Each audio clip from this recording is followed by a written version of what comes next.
We've loved hearing your feedback and emails, your reviews, and your comments. If you or your organization has any interest in supporting this podcast as an affiliate or a sponsor, please email us at connectionsinflight@gmail.com or find us in our socials. Welcome back to Connections in Flight. I'm Erika. And I'm Sarah. Join us as we have another meaningful conversation about navigating our current life flight. What's up? How are you? I'm fantastic. You're looking very pool, summerside. What's going on? I'm looking very pool because I'm wearing a bathing suit with a cover up over it. I know. It makes me I happy. came straight from the pool. So, yeah. I love working in swimwear. Yeah, I was working and, here we are. So what's in your carry-on today?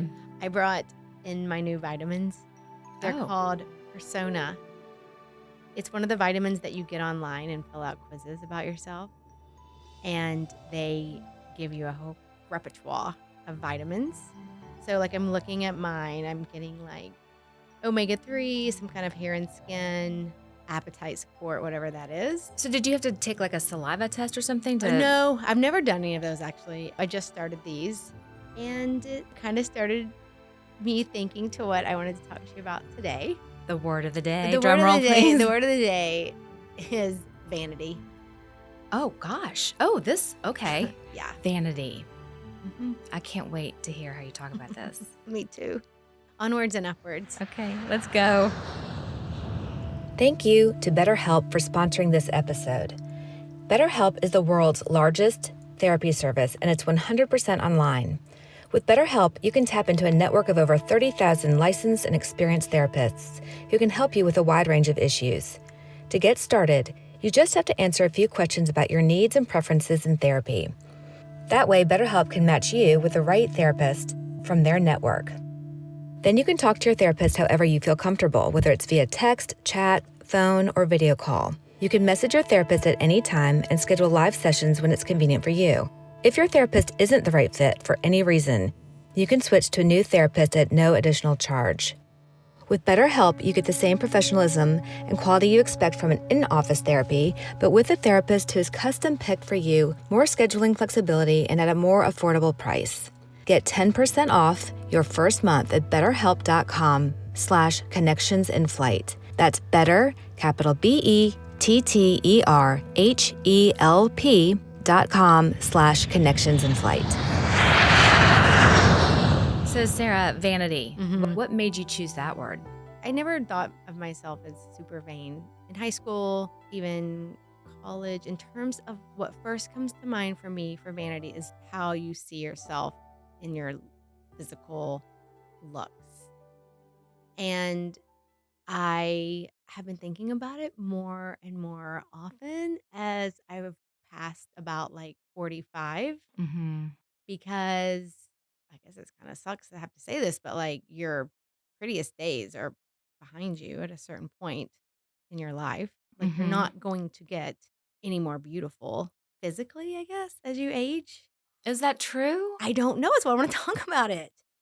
Oh, the other thing, because I've been thinking about doing some should I do plastic surgery? I mean, just crazy things about thoughts about eating. Well, I think it's really interesting that you're talking about this too, because you are married to a plastic surgeon. Well, oh my God. That's tricky. Um, What comes up for you with that trickiness? Probably I want everything he does. That only started, I've always gotten Botox. That actually started for headaches before I even needed Botox. And then, of course, I started the Botox. But as things have kind of gone through the years, now I'm I want my eyes done. I want a baby facelift. I want this whole skin tightening thing all over my body.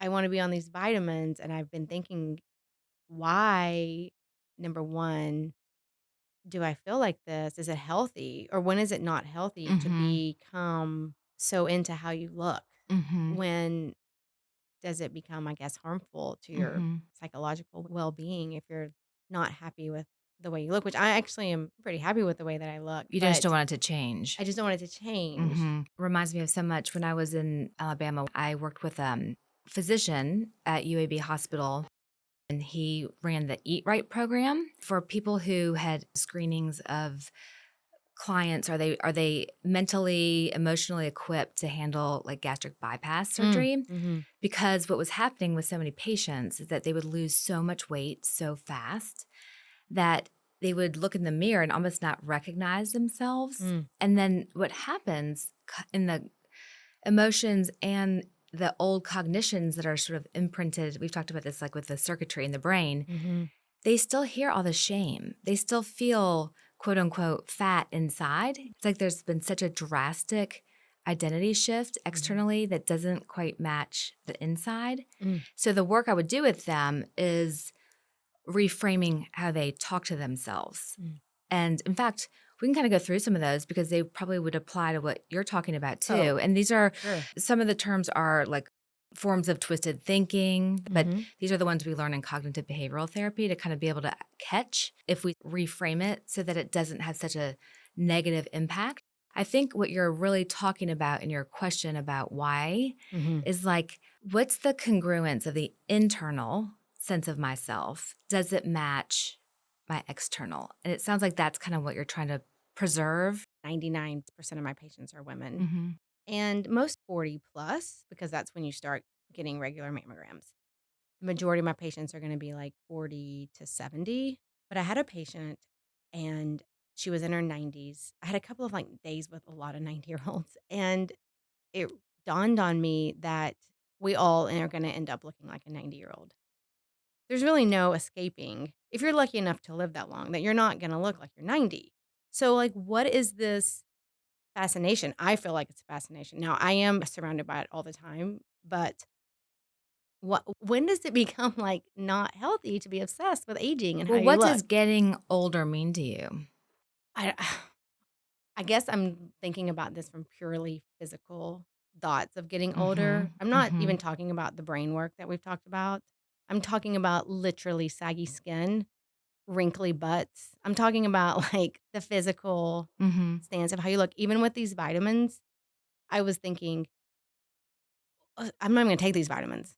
What's it for?" And then I'm like, "Oh, I'm gonna take them every day, all Mhm. the time." It's like I couldn't even come to a sense of, like, just take your vitamins when you think about it. It was either, like, all of them or none of them. Which is the all or nothing thinking distortion we were talking about.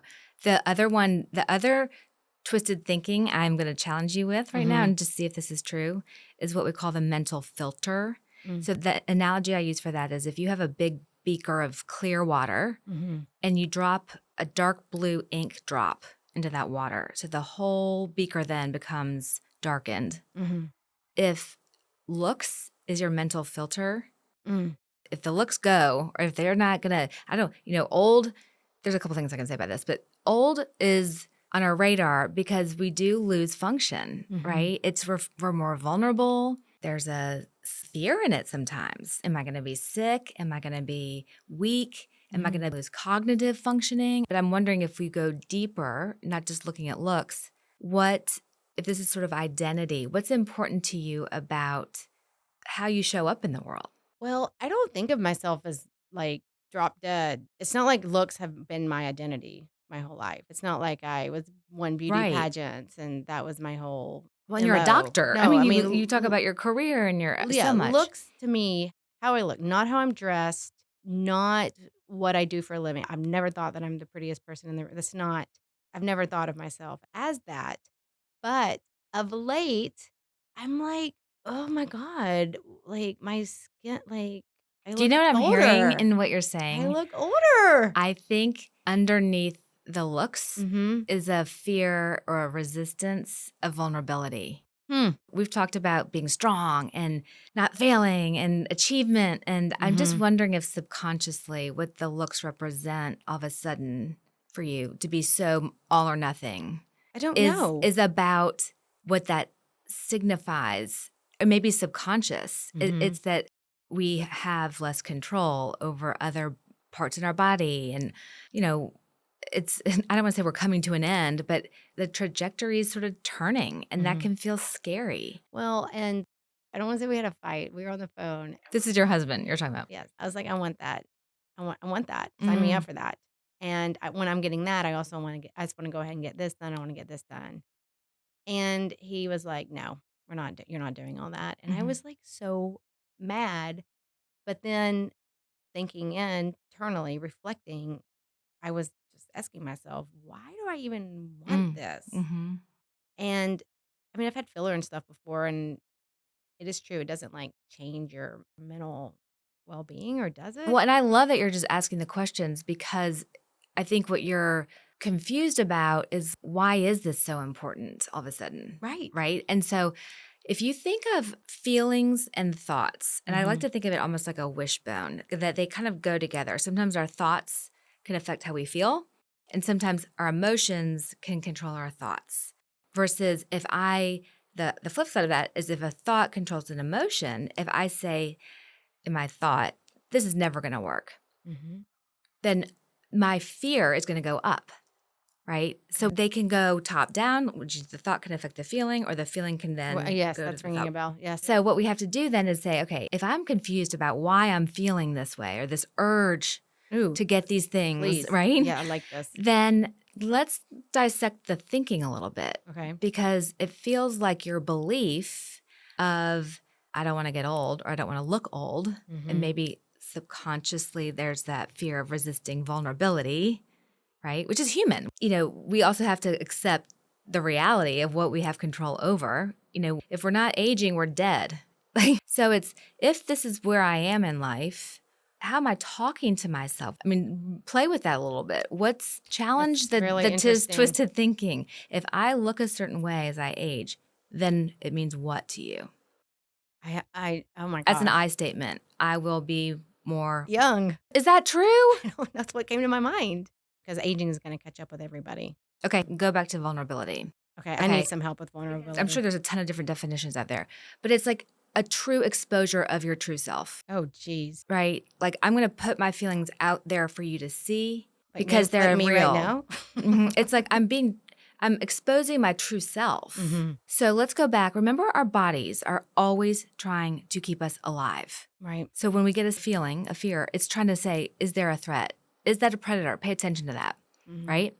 So if you think about aging, Hmm. if I look weak, a predator, I may be more tempting Mm. to a predator. If I have a weak walk, that thing can catch me like that. Hmm. So there may be something so primal in your Mm. DNA that says you'll be more safe. The tribe will accept you Mm. because they want someone who is got endurance and strength. And so there is something biological Okay. Well, about I like that. that. Okay. Hmm.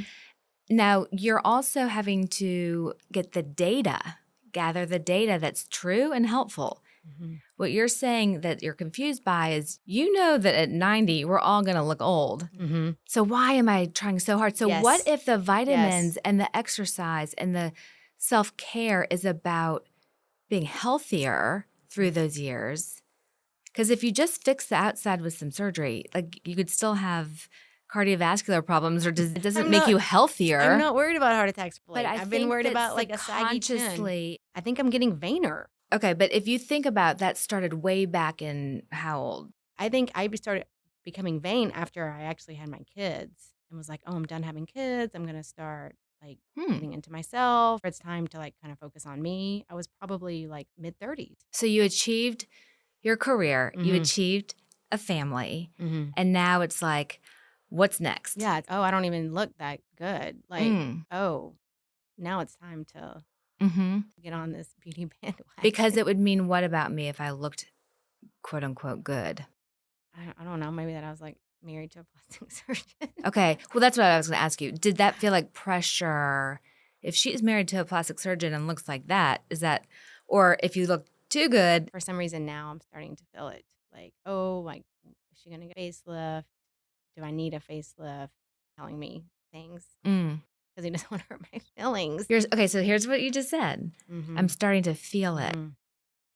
I'm starting to feel pressure, I guess, about the aging Okay, so you're feeling pressure from where? somewhere in my body, in me. But is it people are going to start asking, is she going to get a facelift? Maybe. Okay, where's the data?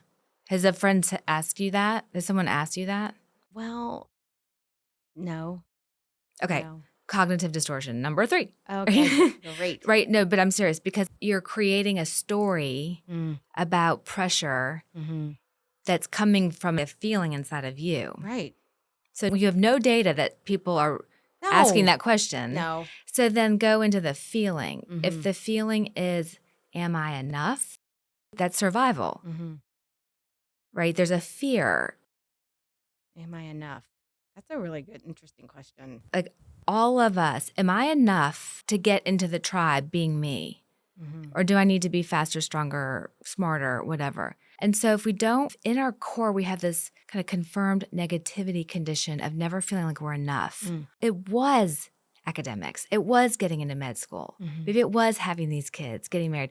And then it's like, what's next? Mhm. Really, you're rocking it. And so what's the focus? It's landing on something you can't control, that we're aging. It's a form of twisted thinking. Well, our brains are going to go towards the negative because if there's something we're afraid of, Mm. we need to be protecting ourselves from it. If I hear a rustle in the grass, Mhm. I don't want to assume it's just a butterfly because I might be dead in a second. Okay. Our brain goes there first because it's trying to keep us alive. View on the 15,000 question evaluation where all of those were positive except for one, we ruminate over the negative. But the more we focus on the negative, the more we believe the negative. This goes back to childhood. If my family said, you're the funny one, you make everyone happy when you walk in a room. Forbid, I'm not in that mood that day, or I let someone down, or I'm sad. And then it's, don't be sad, you're fine. Tell us a joke, Right. right? So then that distortion, the pressure I feel, it may be so subconscious, but I might be feeling like I'm letting someone down. I'm not the person they wanted me to be. And it's not that we hear those exact words, but to say, where does it come from? That's a core belief that then we build on. See, I told you I'm not enough. A lot of times it's, I'm not good at blank. Girls aren't good at math. Years later, I mess up on my checking account and I'm like, see, I knew I wasn't good at math. It's sort of that self-prophecy. If I say it enough, it's becomes true. shame. It's shaming. The self-fulfilling prophecy, if it leads to more shame, which leads to more negativity, which can really create depression and anxiety. And not just like to look good, but like because if I look good, what does that mean about me? Then I won't be rejected by people. Or is it because I look good because I am taking my vitamins? Well, then that means I'm healthy, which means I can be strong. Maybe I'm going to have a better quality of life. That's all very, very beautiful. But what if, when do you think it becomes being, or is it not harmful? Even if you have had too much, No, as that's long a as very you're, good question. as long as you're happy with it. If when I take my vitamins, I feel good, strong, and attractive, it's usually a sign like of health. Mm-hmm. But if we're just trying to look that way, but inside we know we're not, like we're going to be almost more focused on the external because it's not congruent with the internal. I love It's this more of a word. discrepancy. I think I've been thinking maybe beauty brings you happiness. Mm-hmm. I don't think I'd ever really thought that before in my life, Mm-hmm. but for some reason I'm kind of thinking it now. I don't know why. Well, it's interesting that it's now, right? Mm-hmm. And maybe it's because the threat of aging and changing Mm-hmm. is more, we're getting closer to that. I feel like I've crossed a bridge. Kids are older. There's a lot of good things about that 15-year-old self. And Mm-hmm. she's still in you. The shame Mm-hmm. with that in times that have been painful for you. Let's help her show up as we age. We all have an inner child, inner adult after we're 21, right? Mm-hmm. I'm not tolerating frustration well. So the inner child is about creativity and spontaneity and play and what I want it now, right? And that's joyful, right? That's energy. The inner adult is more maybe the one that's willing to do something even when they don't want to, right? The one has to be patient and practice tolerating frustration. Well, that doesn't sound fun. But which one do we want making decisions? I don't know. I don't know. I'm at a balance of like, I hope my 85-year-old self still has a lot of inner child. We don't have to lose that, but I certainly want my inner adult to be with me right now. There have been many times in my life where the inner child has made the decisions, not to go off course, but one of those decisions, a huge decision, was when we sold a house. I just made the decision. My kids come home from camp and our house is for sale. Like, I did not handle it well, like a big child.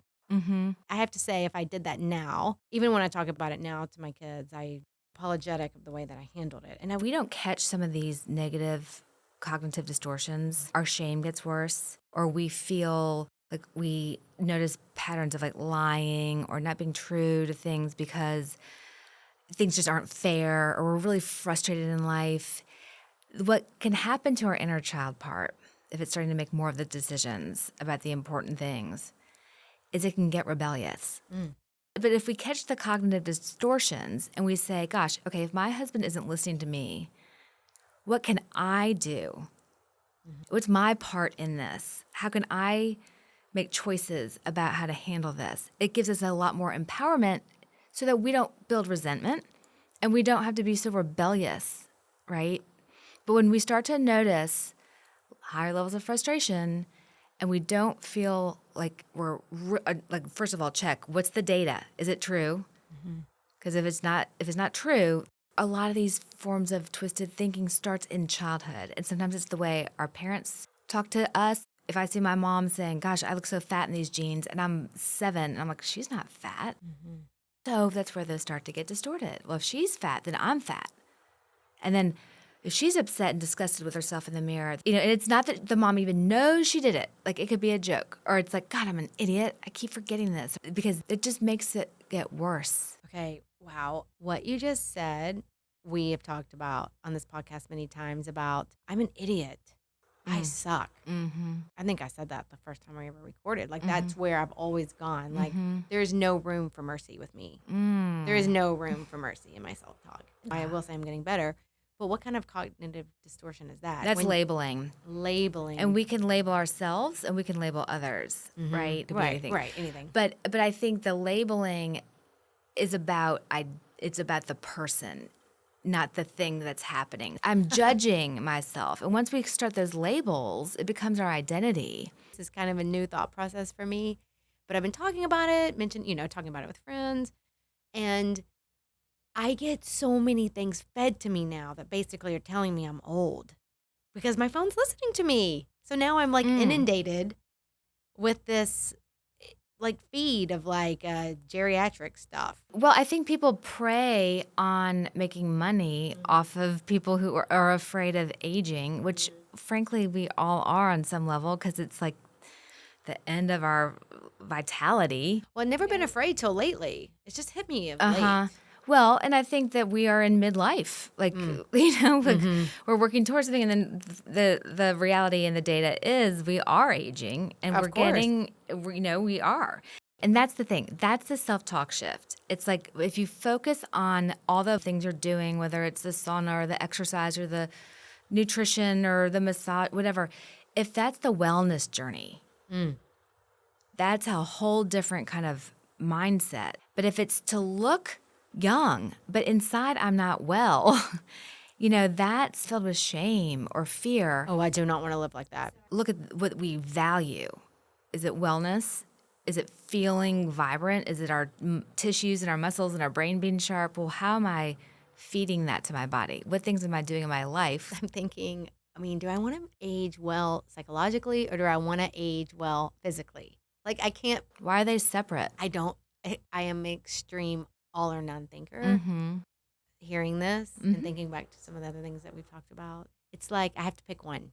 Am I going to age well psychologically and spend my time with you and the books and the talks and the podcast and the meditation, or am I going to say forget all that, or am I going to just get a shit ton of filler and like puff my whole body up with like fake? Okay, so what are the value do you get from the podcast and the work and all of that? What are you Like, valuing in life? Feeling amazing in my insides. What's the value in the screw it, I'm just going to get filler? I guess I do value my looks. What do you value about them? Think about So it. deep. Think about it. Like if even 15-year-old self, right? If I look a certain way, that means what? Oh, I know a word.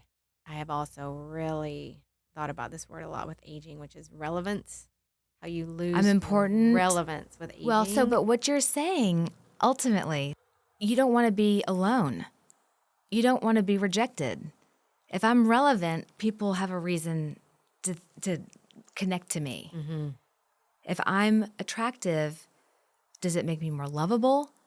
Am I less likely to be rejected? It's not like conscious, but it seems like it's going back to the fear of not being enough whether it's relevance, whether it's lovable, whether it's safe. Like it comes back to those core issues. So you almost have to kind of go down the whole spiral of what's the biggest threat if I'm not blank.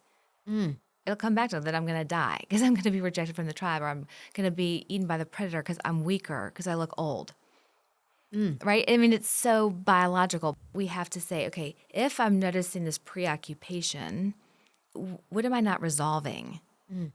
Right? What's I don't it's know. because it's not making sense. Maybe it will come to fruition and enlightenment over the next several weeks, but it has been on my mind. And even now, like I'm just noticing things with my patients. I'm just thinking about what age are they and how are they acting?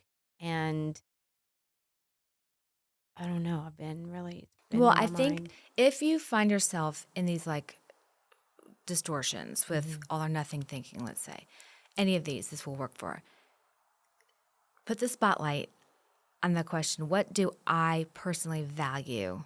Values can change, and it's not Totally. about judging them. It's saying, if I don't feel connected to this, how can I understand what it is I'm valuing? And is that the trajectory I want to go in my life? Oh my God. It's so interesting. The past 2 weeks, I've been really thinking about the episode on purpose and Vic's beagles. Mm-hmm. And I told you about the birthday party of my nephew, and I was like, I'm definitely past having young children. So I just started thinking about, well, what are my current beagles? Mm-hmm. And they were pretty mature. Like definitely number one beagle right now is be a good mom because I feel like Mm. I'm in a crazy just I got teenagers. But I like that. I feel that's what's important to me. Mm-hmm. It's not like I'm obsessed with my looks. It's just, is this some kind of 7 year deal right now that I'm Mm-hmm. going through? Maybe. 7 years ago, I still would have thought myself as young, Mm-hmm. like having young children. And Mm-hmm. now I'm not. They're not that young. I Mm-hmm. mean, it's a different kind of parenting. So does the aging piece connect to a fear of loss? No, actually, not at all. And I was beyond proud of myself Good. recently talking about this beach experience. We went to a beach that I had not been to in exactly 7 years with my children. Mm. And going to this beach, I felt a lot of anxiety about it because I can get very nostalgic to the point, I think, of a little bit of unhealthiness, like living in the past, wishing I was still that age, wishing my kids were still that age, blah, blah, blah, blah. So we were driving there and I thought, I hope I don't get there and like just feel completely overwhelmed, cry, miss the quote, old days. But when we got there, I kind of had the same reaction where I saw parents with the children that my children were 7 years ago. Mm-hmm. And I didn't feel jealous. I didn't feel sad. I just thought that was a great time, but we're Mm-hmm. here now. And I'm with Good. my teenagers and they're so much Mm-hmm. fun. And I just went to, these beagles, they're really fantastic. But I was Mm-hmm. like, I just want to be a good mom Mm-hmm. right now. Now is the key. So I think my inner adult was acting on that That's one. great. What does a good mom mean I value? Let me tell you what it means to me right now. And this is definitely a product of the therapy. So when I say good mom, I don't mean it like I'm a good mom, she's a bad mom. But for me to be a good mom, it means for me to be present with my children. Mm-hmm. And it means for me to slightly put their needs before mine, Mm-hmm. not in a kind of dangerous Mm-hmm. thing. But for example, actually this morning, I really wanted to exercise, but I hadn't seen one of my kids in a week. And he asked me if I wanted to go to breakfast. And Mm-hmm. of Oh, course, I didn't do anything but go to breakfast with him. yeah. And Because of what you're valuing. but I did I actually said to myself, I'm gonna do my beagles. I Mm-hmm. wanna be right Right. now. And it doesn't And mean you're never going to exercise again. It means that right okay, now, this is the value. okay, you're gonna like this for what we're talking about. But I thought to myself, well, screw it. I already went to breakfast and ate country ham and eggs and a biscuit, so I'll just eat like shit the rest of the Mm-hmm. day Mm-hmm. because I went all or none. So I was like, Mm-hmm. well, I've already blown it, so I might as well just blow the whole day. Right. And it's funny you say that. A lot of people do that with dieting. Like they'll say, I already had the cookie. I've Oh, I blown do it. it. I might as well keep going. But they wouldn't do that with their bank account. Okay, I do that with food. A lot of people I do, do but think that's that was where a lot of weird. cognitive distortions happen because it's connecting to shame and not being enough. Mm. And that it's the meaning making. Mhm. Yes, I love the beagles. And it doesn't mean you don't value other things, but it's in the now. It is And it that's so like right now in this moment, what am I valuing? And I love that because it's hard sometimes. well, wholeheartedly know I made the right decision to Mhm. not exercise and go to breakfast. There is no regret. I love those moments with my Mhm. kids. I wish I wasn't then like, well, I'm not going to exercise the rest of the day. I'm just going to eat Mhm. like crap the rest of the day. I just need to work on that next phase of this. Mhm. Like I did make the first good decision, but Well, then I kind of but went off that's the where rails. you can check in with yourself and say, is the inner child making this decision or is the inner adult making this decision? Oh God, I love Right? that. Right? Oh, And I it's not so love it's that. not about judgment. It's like which one do I need to choose? I just like hope I'm not going to become boring with becoming an adult. Good luck. I don't think that's possible. You have I'm, I'm, plenty of s- inner child in I'm the so tank. mature now. It's good. If you hadn't been checking in with yourself about what you value with the parenting thing, that would have been a harder decision. Well, it does not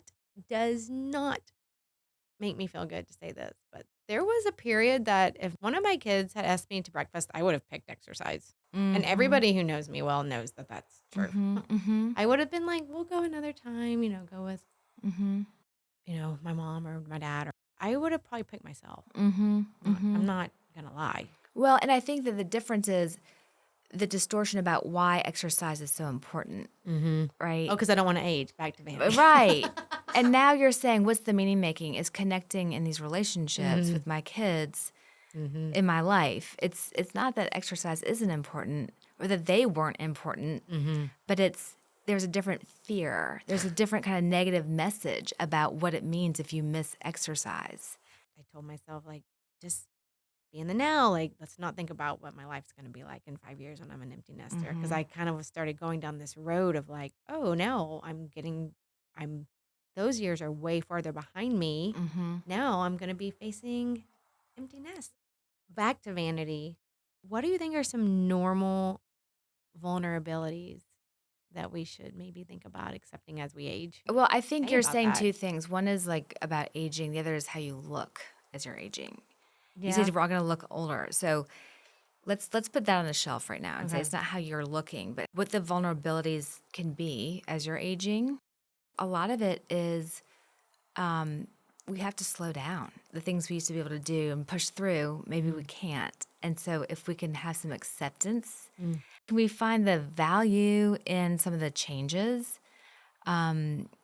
Maybe we worry less about being the best or how we look because we're appreciative of different things and there isn't a normal there, and I I love think it's that. like what connects us all may be different, but there is certainly no way around the vulnerability of aging. I think it's how do we find purpose in wherever we are, Mm-hmm. even in hard times. I want to be one of those people that's older and like super But happy. it's perspective, Mm. right? Mm-hmm. Connection and joy and finding the little things like the gratitude is a great way Mm. to age. It's like, what am I grateful for now? That's perspective of what you value. That's what happiness is about. Oh, I saw this woman actually on an Instagram. She was talking about that. She was like, my friends are just constantly complaining that their kids only call them once a week, and she was like, they should be glad they only call them once a week because Mm, that means they're out living their best lives. I was like, again, it's perspective perspective. and how we talk to ourselves about what's happening. Mm-hmm. Well, I hope I don't sound like the most vain, pride-filled lunatic on the planet, but this like aging plastic Well, the surgery, question is like what's your own relationship to I don't yourself? know. It's not about how others perceive it, but you're asking good questions about what you're noticing that you're focusing on. And so And I learning. don't want to. I'm Mhm. not. I don't think of myself like that. I mean, to an extent, I've always like I love to like get dressed up. I love clothes. I care about physical presentation. Mhm. That would be a lie to say I don't. But I've never been like obsessed with it or like asked for like plastic surgery and been told no and been like, well, I'm mad. That feels very inner child. Yeah, probably is. I was told no. He didn't let me do it. Yeah. I'm not making fun of you, but I'm like, Do it. but bring the inner adult into the conversation. The inner adult will ask you what you're valuing And at 15, we do care what we look like. Oh my God. I'm You not, you're know? okay. I'm fine. I'm not growing up. I'm still not boring. You're fine. You're so not going to be too boring. The fact that that is even on your radar is so interesting to me. I did go very inner child. I just said he said no, and I got mad. What negative thinking does. It makes us rebel. It makes us, if we have like chronic frustration, because we have this expectation that gets violated. Okay, let's refocus on what control we have in a situation and why it's something so important to us. God, I don't even know, honestly, how I'm still married, because I think I'm 15 and Nana's 80. That's what I'm thinking about. That's what makes you a good team. Oh my God, this is hysterical. So okay, I'm going to put this back on you. Wow. What's the takeaway for you? What's the thing you can learn? I mean, we'll put these forms of cognitive distortions or twisted thinking on our socials so people can really know how they're defined and examples so they can apply it to their own lives. Something I think I have a lot of clarity on is, one hand is my 15-year-old self, and then in my other hand, here I am now, and who's making the decisions right now. Both of those are in you. I just don't want you to think you're saying goodbye to the inner child. Mm-hmm. The inner child's not bad. It's a different part of yourself. Say I'm making a decision. Say I'm making a decision to sell my house. Like I said before, that was one of the decisions in my life of how I handled it. Mm-hmm. I think I can truly use the strong word of regret. Okay, and I don't say that lightly. Mm-hmm. I think now, because I've been thinking, sometimes I threaten to sell our house now. But while making these decisions, thinking about my inner child and my inner adult, how am I making this decision based on what I personally value? Mm-hmm. How's that? Mm-hmm. Like merging these ages, merging all my ages, merging all my selves. Mm-hmm. How am I making this decision on what I personally value? Right. What I heard you say today is what you're valuing as a mom is connecting to your family, connecting to your kids. So if he really needs to go to breakfast with you today, you put his needs, you value his needs as much as your own. Totally. So buying or selling the house may not be about the house, but it's about what's the family's needs. They need what's rooms. all of our needs. Right. And so like that can help. That's not an inner child doing that. It's the inner adult in you that's also taking in care for the other people in your family because you're valuing that so much right now. That's so interesting. I love it. So when we're having this impulsive, emotional reactions to things, we're not going to be as logical and have the language. That's what the distortion is. It's like the emotion is feeding the language. So let's change the distortion so that it can dim down the emotion. Oh my God. I just had a sickening thought. So obviously maybe I made some rebellious decisions that I regret. Now I'm thinking, oh my God, how did I scar my children during that time? Oh my God, I can't even imagine. How did you scar them? Just like making these decisions with my inner child, like selling the house without even really thinking about the repercussions based on them. It's just like what you're saying, everything kind of goes back to how you parent your children. Well, and I think that is also a form of twisted thinking. It's called personalization, where it's like you're putting all that on you. The language shift, rather than how do you handle how you scar them, we don't know that's true, and you're putting that all on you. And if instead you say, I've been thinking a lot about when we sold that house. What was that like for you? Ask each kid about that. Whatever pain they felt, I don't know what you're even thinking about when you say scar, but I think it's never too late to have a conversation about how something affected. That's repair, Sarah. That is not, it's not helpful for you to hold shame around that. At the time, you weren't doing that on purpose. I mean, now that you're looking back on something and you have insight, it's never too late to reconnect. It would mean more to them probably if you were 95 and you asked them that question because it's still in your heart. That would mean something to them. I have talked to them about it. Yeah. Even to the point now, they're like, Mom, especially Baba. I mean, it's just like, they know. But mistakes are mistakes. They don't have to define us. And that's the inner adult too. Whole different kind of empowerment. So interesting. Oh my God, this has been, I've had a lot of questions answered and I still have more questions. for another time.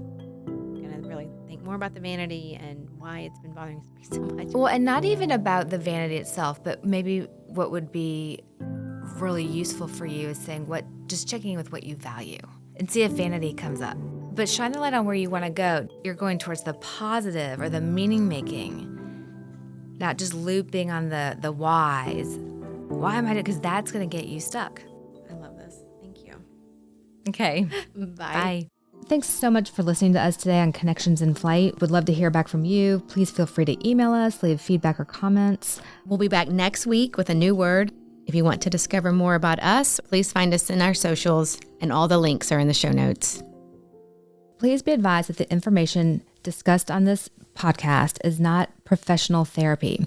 If you are triggered or activated, please don't be afraid to seek professional help.